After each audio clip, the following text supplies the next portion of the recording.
Good afternoon. I'm Dara Bunjon. I'm the food enthusiast here at J More Living. I'm a food writer, food stylist, PR maven, and a frustrated baker. Those of you joining us live, drop your comments and questions for my guests or myself into the comment box, and you'll see me turn my head from time to time to check and see if we have any questions or comments to share with the audience. Today's guest is knife obsessed chef Ozzie Mendoza. I had to say that very slowly because I was getting tongue tied over that. 20 years of chefing, his star chef recognized New Orleans restaurant Foul Mouth, to coming to the East Coast and following his knife passion through District Cutlery, to co-owner of Chop Chop in Baltimore, where he loves helping folks, especially he calls them newbies with good knife, find a blade that feels like an extension of their hand, whether they are a workhorse knife in a restaurant kitchen or a piece of art, one of the Japanese knives. Let's bring in Ozzie. How's it going? Hi, Ozzie. I'm excited to see you again. What's on the chopping block today for you to do other than the show? Oh goodness. So today it's the first day of the week for us, so a lot of orders going out. I manage all the inventory for our main shop in DC, so we're putting out a lot of orders, catching up on some sharpening and stuff like that. But first and foremost, I'm drinking some nice Taiwanese tea because that's how I like to start my day. So And we should tell people that Chop Chop is the shop in Hampden, in truly, the yeah. Baltimore neighborhood of Hampden. And it is open on Thursday, so you're back at work today. You Today, yeah, come today's in my at Monday. 11. The shop's open from 11 to 7, Thursday through Monday. Yep. So let's talk about the shop, Chop Chop, Knives, Obsession. Um, or maybe go back to chefing. Let me do this. I think in reading your bio, you were obsessed with food when you were younger. Oh yeah, yeah. I Eh, was always a cook in the house from a very young age. Was there one in your family, a grandmother, anybody who inspired you, or you just went, I love food and I'm going to cook it? Yeah, that was kind of what it was. I love food. I was really lucky coming from, immigrant parents where I didn't really grow up eating processed food. I grew up, eating Creole food essentially. And I realized the power of it as I got a little older. Maybe I slept over at a friend's house or had a school lunch or something like that. And once I started cooking for myself at the house and cooking for the family and stuff like that, it kind of just eventually blossomed into a career, I guess you could say. Right. And I believe that you actually went to college for business, I did, yes, international business, yeah. international business, and you fell in love with the Italian language. You studied I that, Yep. and that broadened your life and your food. Were you cooking in restaurant kitchens when you were going to college? So in college during the year, I would actually work in the library, and in the summers I went back to my old pizza kitchen that I grew up cooking in. I worked in pizza restaurants from like 14 to 20 years old, probably. So, what's it called? I'm pretty bad at school. I'm pretty bad at learning on paper, and so the library was an awesome resource for me in that I could basically study while I'm at work. But then I would go home every summer and cook. Yeah. Where was home base? So I grew up in Enterprise, Alabama, actually, and I went to school of University of Alabama in Tuscaloosa. So uh, deep, deep south is where I grew up. More But I trees than don't, people, probably. I hear no accent. Yeah, yeah, I'll say y'all because it makes sense. But yeah, so my dad was a military guy for 30 years actually, and I actually learned English in Gaithersburg, Maryland. So I spoke Spanish first. I learned English here in Maryland, and so I kind of kept that kind of neutral accent for the better part of my life, I guess you could say, Okay, so you were East Coast for a while. for a little bit, yeah. Yeah, all righty. something came and something went, which is very Oh, easy with me at this point. And a real passion for the Italian language and Italian mm, food. Oh, I know what it was. It was pizza. Thin mm. crust, thick crust. What's your favorite? Neapolitan style, hands down. Simple, simple. I remember the first time I ever went to Italy. I was 19 years old, so I was still a bit of a snot nose, I guess you could say, for lack of better phrasing. But in a fit of irony, I bought a marinara pizza because I was like, that's such a fun. I thought it was funny in the moment, and it was the best pizza I've ever had in my entire life. And now I'm on a personal mission to introduce people to marinara pizza. You don't need cheese. You need olive oil and oregano. That's all you need to make an awesome Yeah, pizza. And of course, the tomato. tomato. Absolutely. That good summer tomato. Oh, okay. So you're chefing here and there, but you never went to culinary school. No, no. Uh, but you had a real bad go of it health-wise, which changed your diet and your view of Oh food. yeah, yeah, totally, yeah, totally. So you know, how do you say? I can go on a total rant about this. So I have to like choose my words, but I got pneumonia in college, almost killed me. And then after the slew of drugs and everything they gave me to keep me alive, I basically developed a condition called small intestinal bacterial overgrowth syndrome, which is basically them saying you have life-threatening IBS, but we don't know why or how. It is localized, however, in your small intestine. Your small intestine is supposed to be the how do you say, the mechanisms of digestion in that part of your body are primarily enzymatic, and there's a problem because there's bacterial overgrowth, which is generally reserved for your large intestine. And so, after going to many, I mean, I think over 20 doctors, something crazy like that, I kind of gave up on that whole thing after a couple of years of dealing with that, and went to diet, and I saw results almost immediately, actually. And so, um, I basically was able to, turn my ability in cooking into kind of something else, a medicine of sorts, I guess you can say. And then I started, it actually took me away from Western foods like, Italian, French, heavy cream, a lot of stuff like that, and brought me into more Asian foods. And so, like, Southeast Asian food is actually spectacular for the SIBOS diet. Limited carbs, lots of vegetables, good protein, a high amount of fermented foods, everything that your body really needs, which makes sense. A lot of those Right. Southeast Asian countries have been around for a lot longer than we have. Um, and A so, year or and yeah, two. yeah, A year or yours. two. Yeah. So you're knife obsessed. When did the knife obsession start? Well, you know, as a self-taught person working in, I mean, one can only imagine how nice the kitchens are in Alabama. You know what I mean? In terms from a fine dining perspective, you know what I mean? It's gotten a lot better now, actually. And for example, Birmingham has really kind of come up. I'm sure, I haven't been to Alabama in over 10 years, but I'm sure Huntsville's doing great with all that NASA money over there and whatnot. Uh, you know, uh, Trying to learn new techniques and things like that, I was just not getting it. And I realized once I put a little bit of money into my first, and I'm talking about a little bit of money. My first quote unquote Japanese knife was not actually a Japanese knife at all. It was a Kiwi brand knife, a Thai street vendor knife. But those they sport Japanese kind of bevel geometry, and so I guess there's a bit of an overlap there. But I was able to do the techniques all of a sudden. Prep was a lot easier. What's it called? I'd never experienced sharpness like that. I was like, oh wow, if this little thing is that good, then how deep can the rabbit hole go? I ended up purchasing a Shun Premier knife a couple years later, and that was a revelation. Hard steel, thin geometry.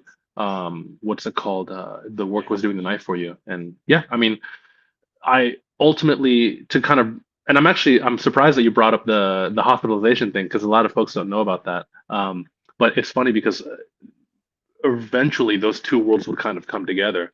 I ended up cooking Japanese food for a long time, for about 7 years, and so cooking very high protein, lots of fermented stuff, low carbohydrate things, and sharpening kind of came together in my experience with Japanese culinary tradition, if you will. Right. Yeah, You called yourself in the bio, or someone did, that you're a street chef. yeah, yeah. Yeah. And you did more dinner parties. Explain your lifestyle. And then was it a restaurant or a pop-up? What was Foul Mouth? Yeah, that's a great question. I'm still, I shut down Fine Mouth 2 years ago, and I'm still asking myself that same question. So when I moved to New Orleans, maybe 12 years ago, it was kind of like a golden era for street food. That's one of the reasons why I moved there was because I felt that I could really kind of cut my teeth a lot more aggressively and a lot more quickly if I were in a place with essentially less laws. Unfortunately, Mayor Cantrell, I don't think she's actually a mayor anymore, but she really kind of like shut that down. But I mean, I'm telling you, there was at one point over 200 pop-ups going on in New Orleans. All Yeah. like, yeah, I mean, it was awesome. I mean, back in the day, you could partner up with the bar, cook outside on the street, and have no problem, and not really need any sort of legal hoops to go through or anything like that. I'd show up at 9 p.m., cook till 4 a.m., 3 to 4 nights a week, and I did that for a number of years. um, Around the time that COVID came, I took over, like literally as COVID was happening. I took over the back restaurant from a bar, from a dive bar, and I was doing Puerto Rican food, some classics and some stuff like that, with a little bit of a Japanese twist. Japan and Puerto Rico are not only islands in common, but they love grilled meat on the stick. So I can get behind that. And so that was kind of like the overlap. Which, by the way, if grilled meat on the stick is the absolute best way to eat still, um so COVID shot us down pretty quickly, and within a couple months, and I'm sitting here, I got a government paycheck for a little while, which was nice because I was quite overworked. But then I was like, let's take a dinner party and do it kind of fixed price, and do multiple courses, and let me really show off this yakitori technique. Because unfortunately, when it comes to, at that time, it could be New Orleans, it could be the timing, it could be a number of things, and I won't sit here and try to um, act, like I know everything. But at that time, people didn't really understand, like, oh wait, gizzard, or oh wait, okra as a skewer, which is a very common Japanese skewer, or oh wait. So I found that the fixed price model, the omakase model, so it was a perfect way to kind of like get a little bit of buy-in, save you a little bit of money, because it you know changes the way that my risk is set up. Right. So I could do 10 to 15 skewers for $80, something like that, and kind of put things in front of you that you might not order on your own, and expose people to new things. And we spread like wildfire. It was incredible, actually. There was one point where we were booked for like 4 months in advance, which is pretty sick. And it was a pop-up and it was a restaurant, but it was also neither. And it was a dinner party, but it was also neither. But people, I've been told, well, you didn't have a restaurant. I was like, well, we had wine, we had 20 seats, 15 to 20 seats. We were sold Right. out. I had service 4 nights a week. It felt like a restaurant to me, and I had staff. It felt like a restaurant to me, Yeah. Right. And so I did that for 4 or 5 years, actually. And Um, that's when Star Chefs.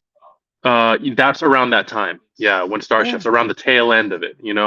Actually, so around that time, I was feeling kind of burnt out. I'll spare you the details, but I had gone through a bad breakup, which unfortunately sent shockwaves through my life financially and professionally. And what's it called? Because it was her house, so we were we were operating as a restaurant. So I lost the girl, I lost the restaurant too. Yeah. And what's it called? Talk about all your eggs in one basket. But um, so I was kind of like deciding what I wanted to do. And at the time of Star Chefs, I had just put Foul Mouth on hold, and was working for Ana Castro at Lengua Madre. Shout out Akamaya, Ana Castro. They got their Bib Gourmand this year, James Beard's Award. I mean, excellent. Very inspired, very well done. Um, uh, coastal slash New Mexico City style seafood Mexican restaurant, right? So I did that for a little while, and then was like, I've been in New Orleans for a long time. I'm ready for something new. So then I moved to Puerto Rico after that. Um, and I realized after that I think, I woke up one day and I was like, oh man, I've been in this industry for 20 years. I think it's time to maybe, change course. So, and that's how I got into knives. So, yeah, Okay. I didn't really answer the question, but that's kind That's okay. I can't even remember what the question was when I asked it. of. So, all right. So you're down Puerto Rico, you're back, let's say Alabama, that area, New Mm. Orleans, that area. And why the East Coast? Did you go to DC specific because of district cutlery, Mm. or was that a perchance thing happening? Yeah, so we moved to Puerto Rico because, and I'm going to answer, I'm going to answer your question by answering, but putting in the gap between where I just let into the story. But we moved to Puerto Rico because I wanted to cook Puerto Rican food, modern Puerto Rican food for Puerto Ricans, and I also wanted to be closer to my family. I was born in Puerto Rico. All my literally all my family's there, so I was like, and I wanted to work with the ingredients and stuff like that, things that you can't get around here, and be around family. It didn't work out, unfortunately. And so we were like, okay, well, we got to go somewhere. Julie and I, my partner, we got to go somewhere where we have family because we want to start a family, right? And she's from the Bethesda, Maryland, Virginia area. All her family's over here, so we moved over here, and I had no idea what I was going to do. At that time, I had pretty much walked away from cooking, and was pretty gung ho about the sharpening thing. I had seen some small success in Puerto Rico with a sharpening business. So we went from street food pop up to dive bar food to clandestine restaurant, back to pop up in Puerto Rico, and then knife sharpening service, and did quite well. And luckily, I didn't even put two and two together. But we landed in DC, kind of squatting, not literally, but hanging out at a friend's house until we figured out what we were going to do next. And I was like, oh wait, District Cutlery. They're the guy, they're the guys who I watch on YouTube, and so I just went up and introduced myself, and and uh, and then I got hired on the spot, and so we kind of made everything work around that. I started looking for places in DC and saw how unrealistic it was to have any sort of quality of life as a working class person over there. And so when we came to Baltimore on happen, as on chance, we fell in love immediately. I went to a pop up at Tokyo Underground with a good friend of mine, and I came back, eyes beaming like, Julia, you got to check this place out. Baltimore is so cool, you'd love it. And so then when we came over here, she bought a house immediately. First time, she just came here once and then she bought a house, and then so everything's kind of just been, uh, Flowing. sh- yeah, Okay, just to remind people, we've talked about it, but the name of the shop is Chop Chop, chop chop. and it's chopchopbaltimore.com. Hmm. And it is a knife and kitchen emporium where you can get your knives sharpened, where you can Yeah, get we're your working on it. uh, the blades from your food process sharpened. Yep, You can get it's more than just that. The mandolin blades, if you have a yep, mandolin, garden yep, tools, yep. scissors. Um, Shovels. yeah, my cousin and he says, "What are you doing today?" I said, "I'm doing this show."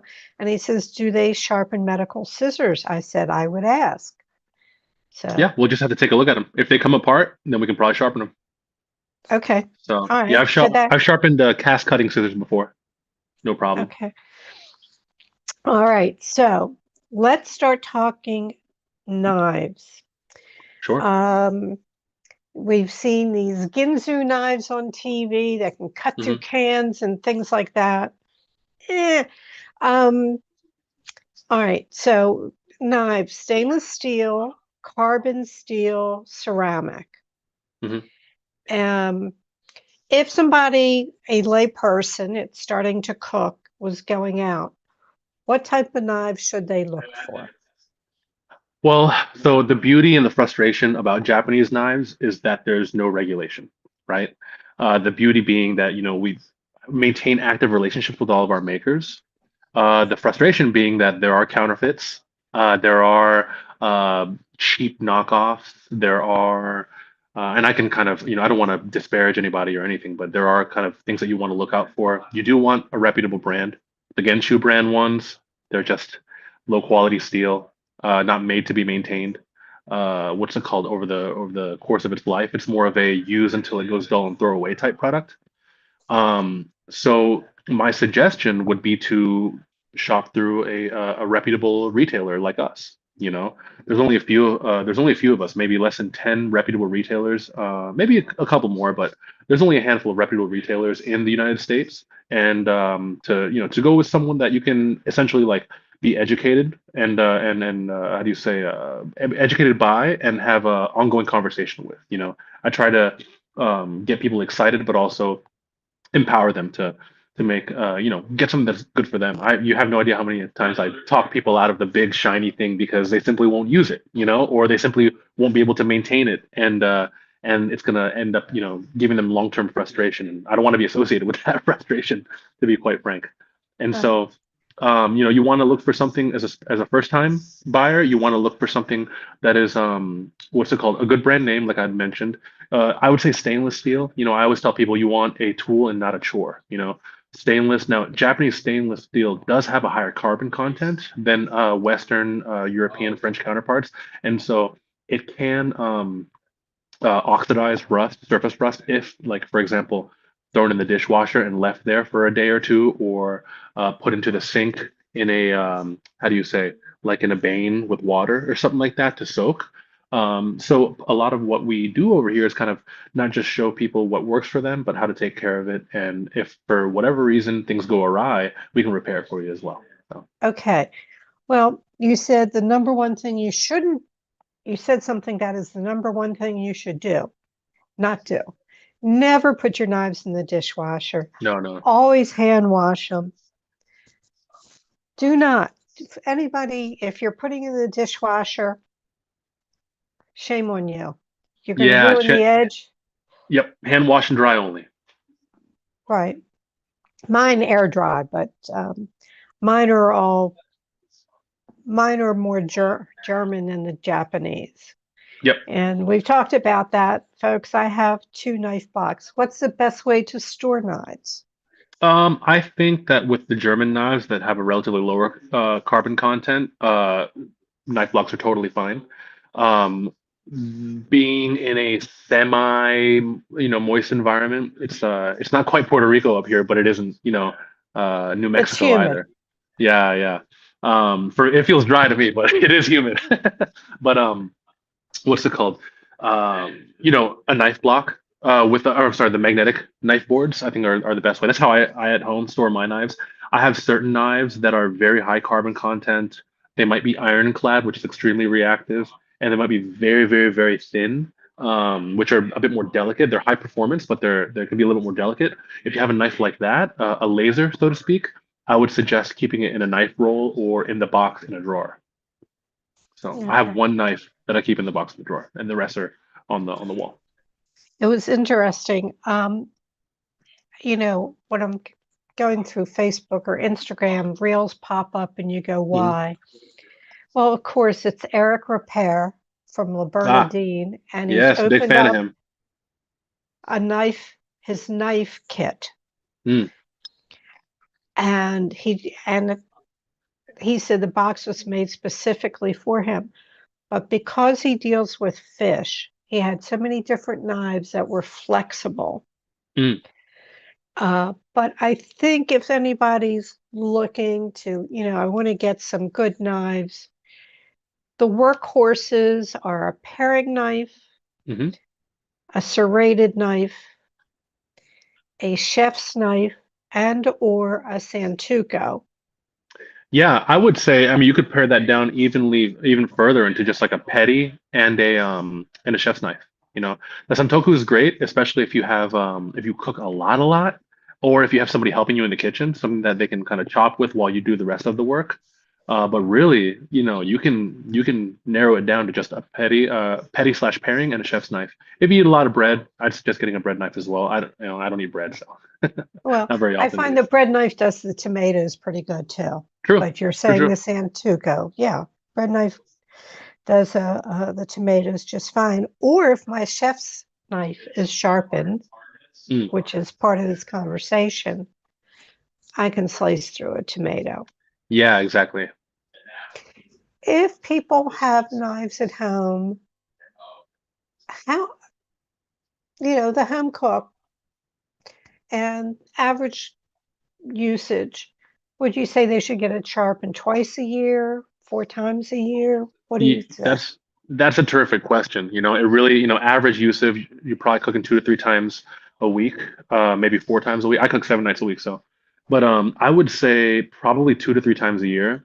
A big thing is, holiday season. So you want to come in, what's it called? Before Thanksgiving. Everyone has the same idea. They come in, a week before Thanksgiving. Maybe do it 2 or 3 weeks before Thanksgiving so that you can make it through the Christmas season and Thanksgiving. A lot of cooking going on there. And beginning of the summer, end of spring, beginning of the summer, that's when the best produce, the most variety of produce comes about. And so why not have razor sharp knives to make all those tomato sandwiches? That actually, tomato sandwich is the one where I make the exception for bread. That's the best sandwich. It's got to be the best sandwich in the world. Oh, okay. So are you still not eating bread because of Yeah, the health? yeah. So it's funny. I'm actually in great health now. I feel, my all my metabolic processes are as good as they're gonna get. But it's become. I actually feel so much better when I don't eat that kind of stuff. That yeah, I've been on this diet for about 16, 17 years now. So I don't even think about it anymore, to be honest. So Okay. yeah. Just sharpening. I set this aside for people. It's just sort of a little thing about cutting onions.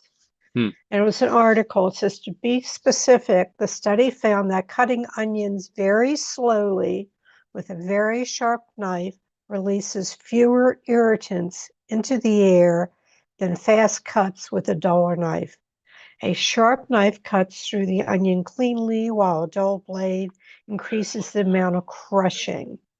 He went on to say that cutting faster may seem better because you're dealing with onion for less time, but calm, slow knife cuts will disturb less air and send fewer irritants into your eyes. hmm. So, folks, if it's been a while since you've sharpened, it's speaking to my cousin today, and he says, well, I get that thing out and I go like that. I said, well, that straightens the blade, but it doesn't really sharpen the blade. Precisely. And I think some people, they see the chefs do this, but they don't know why. So if you're in the Baltimore area, chop chop, are you setting up anything where people can mail you knives to be sharpened or? Yeah, totally, totally. So our parent shop, District Cutlery, is, you know, I consider I was a fan of District Cutlery. What's it called before I started working with them. So there's no bias there. I'd say they're probably the best sharpening business on the Eastern Seaboard. The website, districtcutlery.com. You can mail your knives in, get expert sharpening, turn around within the same week, at a flat rate of $13 per blade. On the chopchopbaltimore.com website, you can also there's a link to the District Cutlery website. So you can also send them to me, no problem. Just the we don't have the how do you say, we don't have the like infrastructure to have you buy it online, but you can always give me a call. I'm at the shop at least 5 days a week. You can always give me a call. Hey, I'm mailing in my knife. I'm like, cool. Give you a little information to put down there, where to mail it to, and I'll happily process you and sharpen them and send them back to you. No problem. Okay. Um, oh, and just a little tip. I don't know why I've tried so many different things. And this fellow said for the onions, if it Hmm, bothered, because I used to wear contact lenses, so I didn't have a problem. I hmm. could cut onions toot sweet. I'm not doing it anymore. So if you put your onion in the freezer for 10 minutes and then chop it, you won't have the problem. Yeah, yeah. I mean, the how do you say, the defense mechanism of an onion is to have that sulfurous kind of stuff blow out. I would counter that, if you're going to eat the onion in a raw preparation, you are, sacrificing texture quality, as well as the way that the flavor is delivered necessarily. Another tip that you can do is cut with the grain. If the recipe calls for it, when you cut with the grain, you break less cell walls. And so the breaking and actually the tearing of the cell wall by either a relatively dull knife or cutting cross grain is going to release a lot more. It is a volatile aromatic. Volatile meaning that it's breaking down in real time and that it's dispersed into the air. So if you put a fan near you, you can actually get rid of a lot of that as well. Oh, okay. So you sort Yeah, of blow it away from your face. Okay. yeah, But I found the freezer for 10 minutes. It was going to be cooked. It wasn't like yeah, a red onion. And I don't think the red onion affects me as much as like a yellow or a white onion. yeah. I still have a lot of those toxic chef things, so I'm just like, I'm only crying for a little bit, you know. All right. So um, I'm going to see here if any questions came in. I forgot to do this. Okay. And I'm sorry. What is your favorite street food? Oh goodness, that is such a. I mean, yakitori. Whatever, that's easy. Actually, I did. There was one point. I spent 5 weeks in Thailand. And I ate a lot of pad krapao. Spectacular. Stir fry beef with holy basil and a fried egg. Tremendous, tremendous dish. Tacos. Oh my gosh. I went to New York recently for my birthday and I went to Taqueria Ramirez in I think they're in Greenpoint or something like that. Everyone always asks me, where are they in New York? I was like, I don't know. I have Google Maps. But but I know the name of the place, Taqueria Ramirez. Spectacular. I've also spent some time in Mexico City eating the street food over there. Uh, you know, uh, yeah, tacos are gonna have to be pretty high up there. Grilled meat on the stick are gonna have to be pretty high up there for me as well. Yeah. I know that you have a passion for Japanese knives, but a question has come in. How do you feel about mainstream knife brands like Henkel's and Wusthof? I think when it comes to that's I would say that that's more of a philosophical question than a brand question. Henkel's and Wilsons are perfectly fine knives. They're great. They're well made. The heat treatments on them are great. The resin handles are easy to take care of. If you're cooking, especially simple things at home, if you're cooking regular stuff, meatloaf, spaghetti, what the average American cooks at home, those are totally fine. The main thing that you want in a knife is that it can be maintained, that you can take care of it so that you're not, for example, with the Genshu, so you're not essentially throwing it away once you're done with it. That's the major thing. So people come in all the time and they think that I'm a snob about this stuff and they're like, oh, I know these are trash knives. Like, no, Henkels are great. Mercers for the value, Mercers are great blades, which are even more affordable than Henkels or the so yeah, Wusthof. totally fine. Yeah, or the Wusthof. Yeah, totally fine blades. Right, and the Saboteur. Yeah, Um, the sabatiers okay. are a little bit hard to speak on because sabatiers in particular, so sabatier, however you say, Yeah. they essentially like leased out their name. Um, I don't know the exact legal framework. I'm not a lawyer, but basically they essentially made it to where they didn't protect their name enough, and anybody could put the sabatier name. They're not protected, and so if you have an original sabatier, you know, anywhere from like before the 70s or whatever, and it's made in France and it's high carbon steel. Those are awesome. But the market is flooded with cheap Chinese knockoffs of the Sabatier blade. So that one's a modern Sabatier. I'd probably stay away from personally Okay. All because right. you're not getting the value there, basically. Right.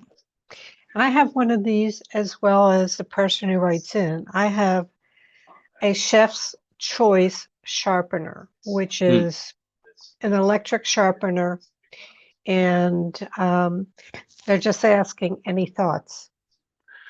I personally would stay away from them. I think that those are like a great last resort. Okay, so let's say in the case of, Thanksgiving, family time, you got a lot of stuff going on, everyone's in the house, it's and you need something now and quick. Absolutely, use that. But for general maintenance, they eat your blades. They eat them disproportionately, so you'll see them actually reshape the blades, which means that now the blade will eventually need a heavy repair. When you have what we call a recurve, where the blade goes up and then down back into the original geometry, and you're chopping, and now there's that gap between the blade, the cutting edge, and the cutting board. You're now, for example, the making accordion garlic, as I would like to call it. You're chopping your garlic, and then it looks like a Hasselbacked piece of garlic, essentially. So that's what I don't like about those. Also, the most critical point in sharpening is deburring. So the knife basically like I'm trying to not give a unwarranted science lesson, but the knife will, steel travels through itself. It's plastic in nature, travels through itself. So when you sharpen, you get a false edge on there called a burr. And if you don't remove that burr, then you basically will have razor sharpness because it's almost like you have like a little piece of foil on the end, a steel foil on the end, and then once it folds over, you have a dull knife, which makes you then want to use that. So you get caught in a feedback loop using those types of grinders invariably and inevitably eat your blade apart. And so I would say those are not good for your knife. Okay. We appreciate your honesty. And for those Yeah, people, I mean, to get your knife sharpened and little minor fixes, what's it, $10? $10 a blade, and if you have a softer steel blade like a Wusthof, Henkel, Mercer, so on and so forth, that honing rod will realign your edge, and you'll get more life out of it as well.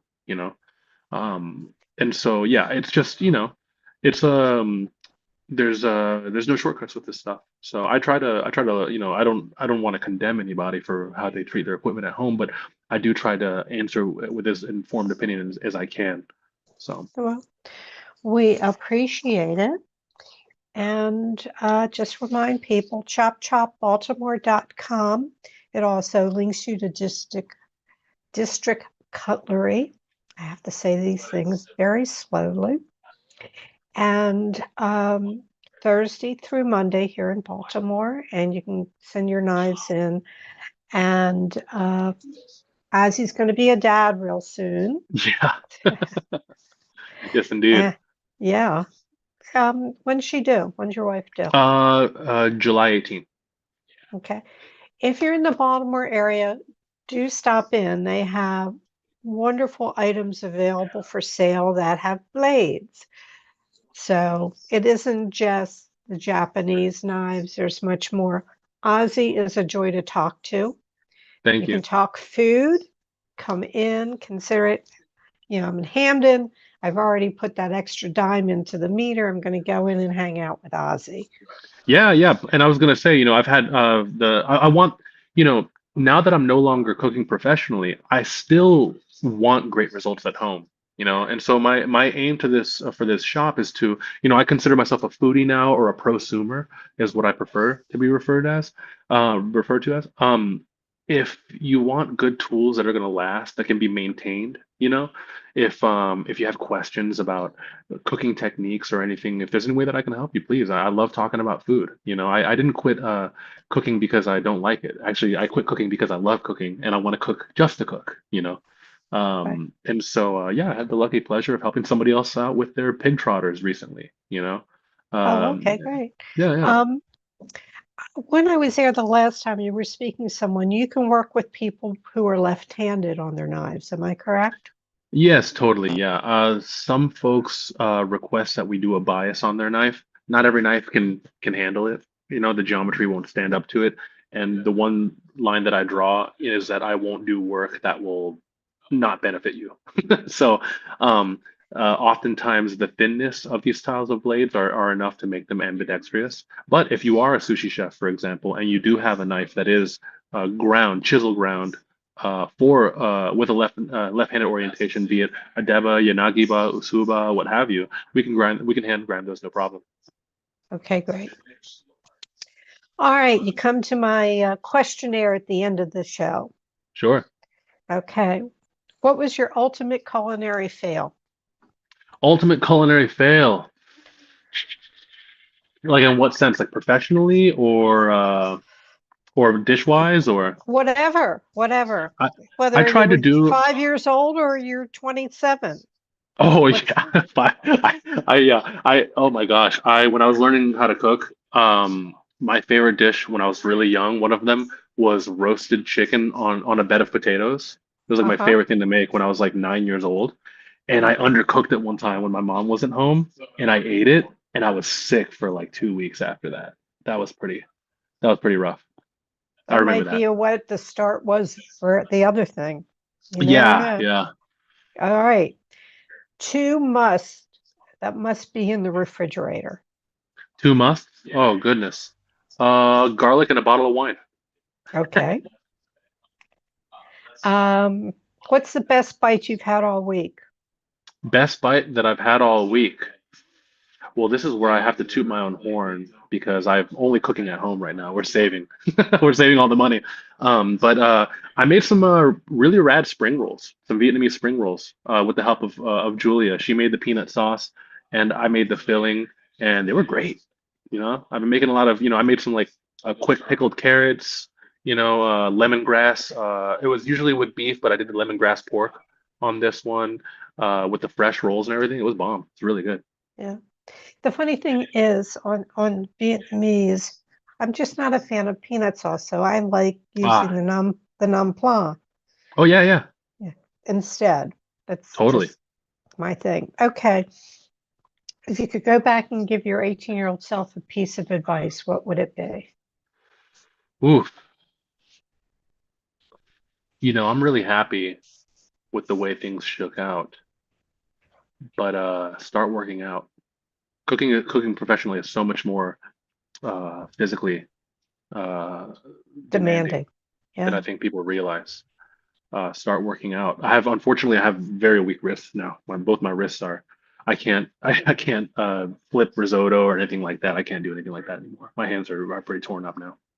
Uh, Sorry to hear that. No, it's okay. You're too young. You're too young. Okay. And if you wake up tomorrow morning with a new talent, what would the new talent be? Oof, new talent. Oof, new talent. Is skydiving a talent? I want to Well, go skydiving. okay, that's fine. That sort of answers the question. Yeah, something that you wanted to do that you haven't done. And all right. And my final question is, what didn't I ask you that I probably should have? Ooh, what do we have in the works? What do we have in the What do you works at have in Chop the Chop? works?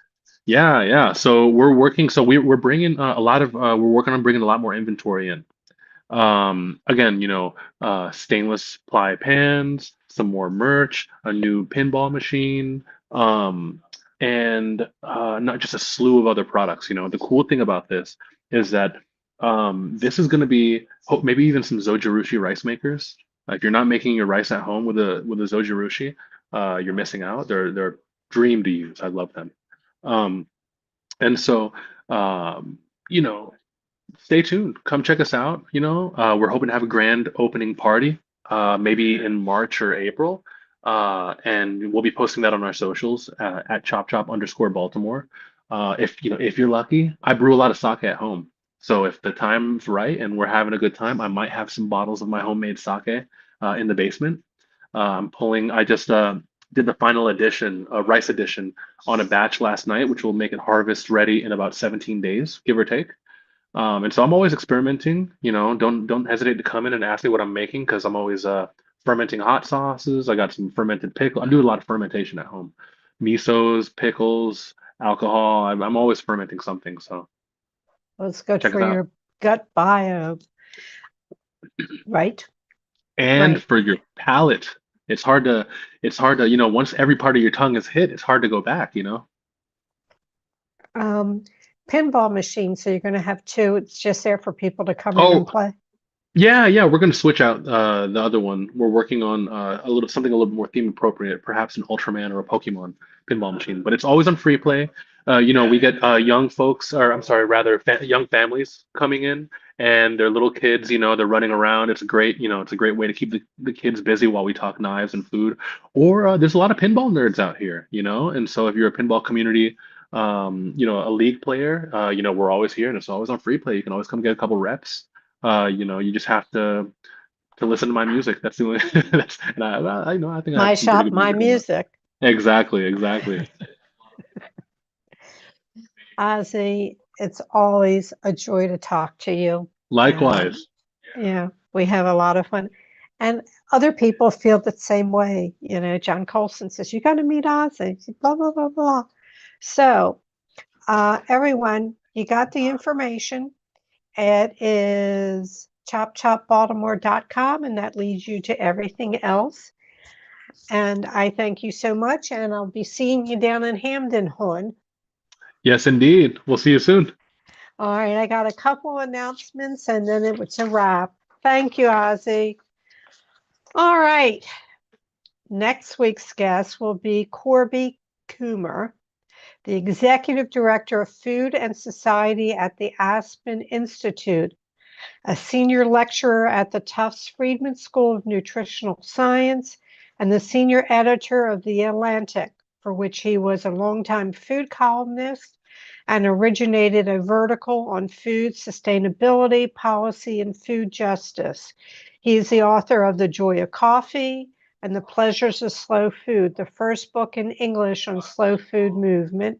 And he has been a restaurant critic for the New York, Boston, and Atlanta magazines, and a food and food policy columnist for the New Republic. He has received 6 James Beard Journalism Awards, one of the country's most widely quoted experts on food.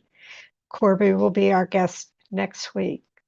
So, if you need to reach me, you can reach me on Instagram at Dara Cooks, on Facebook, The Food Enthusiast. You'll find me there. jmoreliving.com.